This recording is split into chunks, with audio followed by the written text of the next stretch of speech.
अस्सलाम वालेकुम दोस्तों, मैं मोहम्मद शहजाद हूँ और मेरे साथ मौजूद है कमर भाई। और दोस्तों आज की वीडियो है पूरी की पूरी हमारी सरफराज अहमद की सपोर्ट में, और इसके अलावा हम थोड़ी सी बात करेंगे जो पाकिस्तान क्रिकेट टीम के नए वाइट बॉल कैप्टन मुकर्रर किए गए हैं मोहम्मद रिजवान, उनके बारे में। तो दोस्तों सरफराज अहमद जिनको आप भी जानते हैं, मैं भी जानता हूँ और पूरा पाकिस्तान जानता है, वो सरफराज अहमद जिन्होंने पाकिस्तान को चैंपियन ट्रॉफी जितवाई, वो सरफराज अहमद जिन्होंने पाकिस्तान को लगातार 12 T20 सीरीज जितवाई और उन्होंने पाकिस्तान को अंडर 19 वर्ल्ड कप भी पाकिस्तान उनकी कप्तानी में जीता था। तो ये जो मौजूदा खिलाड़ी हैं पाकिस्तान टीम में इस वक्त खेल रहे हैं, जिसमें शाहीन अफरीदी, फखर जमान, मोहम्मद रिजवान, बाबर, शादाब खान और दीगर जितने भी खिलाड़ी खेल रहे हैं, ये खिलाड़ी आजकल जो कुछ है और ये करोड़ों रुपयों के मालिक हैं, ये सरफराज अहमद की वजह से है। वो किस तरह, वो मैं आपको बताता हूँ। तो दोस्तों आपको याद होगा कि चैंपियन ट्रॉफी 2017 में जब सरफराज अहमद कप्तान थे और पाकिस्तान टीम ने इंडिया को शिकस्त दी थी, तो उस टूर्नामेंट से कुछ अर्सा कबल ही सरफराज अहमद को पाकिस्तान टीम का कप्तान मुकर्रर किया गया था। क्योंकि सरफराज अहमद कराची के रहने वाले थे, तो सरफराज अहमद अगर चाहते तो खुर्रम मंजूर,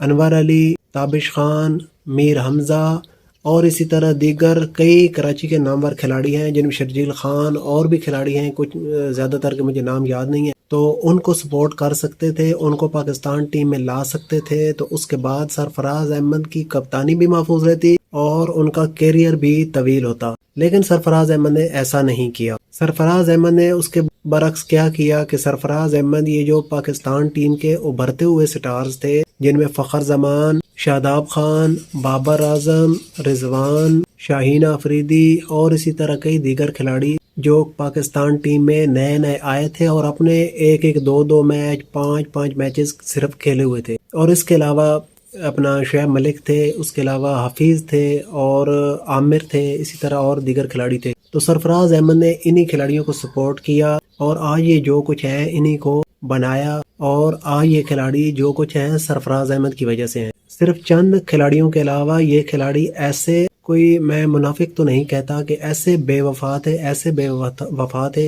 कि जब सरफराज अहमद के ऊपर मुश्किल वक्त आया तो ना तो फखर जमान ने उनको सपोर्ट किया, ना बाबर आजम ने उनको सपोर्ट किया, ना रिजवान ने उनको सपोर्ट किया, ना शादाब खान ने उनको सपोर्ट किया। हसन अली ने एक दो दफा सरफराज के हक में बयान दिया था। उसके बाद हफीज को मैंने नहीं देखा कि सरफराज अहमद की सपोर्ट में बोला हो, शुएब मलिक को मैंने नहीं देखा कि सरफराज अहमद की सपोर्ट में बोला हो। अगर सही खुलकर कोई बंदा बोला है तो वो है मोहम्मद आमिर। तो ये खिलाड़ी सरफराज अहमद के हक में तो बिल्कुल नहीं बोले थे। जब उनको 2019 वर्ल्ड कप के बाद टीम से ड्रॉप किया गया, जब उनसे कप्तानी छीनी गई, तो ये उनके हक में बिल्कुल नहीं बोले थे। लेकिन अब जब बाबर आजम को टेस्ट टीम से ड्रॉप किया गया तो फखर जमान उनकी सपोर्ट में सामने आ गए। इसी तरह जब बाबर के ऊपर मुश्किल वक्त आया तो शादाब खान उनकी सपोर्ट में सामने आए, इफ्तिखार अहमद उनकी सपोर्ट में सामने आए और शान मसूद उनकी सपोर्ट में सामने आए, और कई दीगर खिलाड़ी एक दूसरे की सपोर्ट में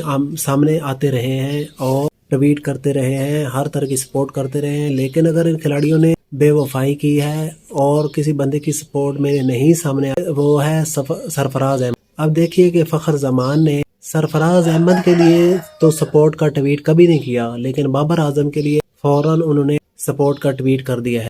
तो ये इन खिलाड़ियों की बेवफाई है सरफराज अहमद के साथ। और कल मैंने एक पोस्ट पढ़ी फेसबुक पर, उस भाई ने सही खुलकर सरफराज अहमद को सपोर्ट किया हुआ था, जिसकी वजह से मैंने भी सोचा कि आज मैं सरफराज की सपोर्ट में एक वीडियो बनाऊंगा। तो अगर आप भी सरफराज अहमद के फैन हैं और आप ये समझते हैं कि सरफराज अहमद के साथ ज्यादती हुई है और इन खिलाड़ियों ने उनका साथ नहीं दिया, तो फिर मेहरबानी करके इस वीडियो को ज़्यादा से ज़्यादा शेयर कीजिए। तो अब बात करते हैं कुछ मोहम्मद रिजवान को कप्तानी देने के मुतालिक। तो दोस्तों रिजवान को जो पीसीबी ने कल कप्तानी दी है, इस पर मैं तो बहुत खुश हूँ, क्योंकि अगर ये आगा सलमान को कप्तानी देते तो फिर जो ऑस्ट्रेलिया में टीम का हशर होता है, उसके बाद आगा सलमान के ऊपर, वो नया है, अभी अभी वो परफॉर्मेंस दे रहा है, क्रिकेट एंजॉय कर रहा है, तो उसके ऊपर बातें होती, सारा ब्लेम उसके ऊपर आता, तो उसका फ्यूचर ख़राब होता। तो ये बहुत अच्छा किया पीसीबी ने कि रिजवान को कप्तान मुकर्रर किया है, ताकि जो ये जो क्या कहते हैं ना रिजवान साहब भी कि मीठी मीठी हमारी और कड़वी कड़वी तुम्हारी, تو یہ اب کڑوی بھی کھائیں میٹھی بھی کھائیں. تو اس کے بعد جو ہے پی سی بی نے صرف ان کو مطلب میرے حساب سے تو کپتان مقرر کیا ہے کہ دوسرا دیکھتے ہیں کہ ان کی پرفارمنس کیسی رہتی ہے. تو اس کے بعد جو ہے ہو سکتا ہے کہ چیمپئن ٹرافی پاکستان کا کپتان آپ کو کوئی اور نظر آئے. تو اب اس بارے میں ہم تھوڑی سی قمر بھائی سے بات کرتے ہیں. قمر بھائی یہ جو سرفراز احمد کی میں نے باتیں کی ہیں اس بارے میں آپ کیا کہتے ہیں؟ ٹھیک بھائی، آپ نے ٹھیک کی ہیں، اچھی باتیں کی ہیں. فراز کی زیادتی اور غلطیاں اور میں کہتا ہوں اس کے ساتھ زیادتی ہوئی ہے. تو یہ کھلاڑی جو ہے نا اس کے حق میں نہیں بولے بالکل بھی. نہیں بولنا چاہیے. یہ بڑے بے وفا ہے، ویسے انہوں نے بہت بے وفائی کی اس سارے کے ساتھ. لڑکے ایسے ہیں، نہیں بولنا چاہیے. یہ اپنے اپنے گروپ کے لیے تو بول پڑتے ہیں، لیکن اپنے جو اب ان کا گروپ چل رہا ہے اس کے لیے تو بول پڑتے ہیں، لیکن سرفراز احمد کے لیے نہیں بولے. حالانکہ سرفراز احمد نے ان سب کو سپورٹ کیا تھا، ان سب کو کھلایا تھا. حالانکہ وہ چاہتا تو اپنے ان پلیئرز کو کھلا سکتا تھا ٹیم جن کے ساتھ اس نے انڈر 19 ورلڈ کپ جیتا ہوا تھا، جن کے ساتھ وہ اپنی پوری زندگی کے کرکٹ کھیلا ہوا تھا. لیکن اس نے ایسا نہیں کیا اور اس نے ان کو سپورٹ کیا. اور یہ ایسے بے وفا تھے کہ سرفراز احمد کے اوپر جب مشکل وقت آیا تو انہوں نے اس کا ساتھ چھوڑ دیا. اچھا قمر بھائی، رضوان کو کپتان بنا دیا گیا. قمر بھائی اس بارے میں آپ کیا کہتے ہیں؟ میں خوش تھا. رضوان اب آدھا سلمان کبھی دیکھو اس کی کپتانی ہے نہیں، اس کا وہ کہہ رہے تھا نواں بندہ ہے، نواں بندہ ہے، اس کا بھی نہیں بنانا، اس کا نہیں بنانا. رضوان کو کپتان بنانا ٹھیک ہے، ٹھیک ہے. وہ چیمپئن کافی جتائے گا، پتہ سیریز زمبابوے سے جتائے گا، آسٹریلیا سے. میں کہتا ہوں رضوان کے پکا کپتان ٹی20 کو اس کو بنا دیا. ہاں قمر بھائی، یہ رضوان کی نا وہ اب جو ہے نا یہ بڑی بڑی باتیں کرتا تھا نا، اور کہتا تھا میں کبھی چوروں کے ساتھ بھی ہوں اور مالکوں کے ساتھ بھی ہوں. تو اب جو ہے نا آسٹریلیا میں پتہ چلے گا کہ رضوان کی کپتانی کیسی ہے اور رضوان کی بیٹنگ کیسی ہے. قمر بھائی یہ کہتا ہوں رضوان کی بیٹنگ کے فتح چوروں کے ساتھ اس میں کہتا ہوں رضوان تین کا کپتان، ون ڈے T20 ٹیسٹ کا نہیں. ٹیسٹ کا تو اب شاید مسعود پکا ہو گیا قمر بھائی، وہی رہے گا. میں کہتا ہوں چلو ٹھیک ہے قمر بھائی، آج کی ویڈیو ادھر ختم کرتے ہیں. نہیں، اب میں کہتا ہوں اس کو لے آؤ، رضوان کو چیمپئن ٹرافی کے لیے کپتان بنانا چاہیے. اچھا ٹھیک ہے قمر بھائی، آپ کی بہت مہربانی. تو آج کی ویڈیو ہم ادھر ختم کرتے ہیں. ملیں گے کل ایک نئی ویڈیو کے ساتھ. تب تک کے لیے اللہ حافظ.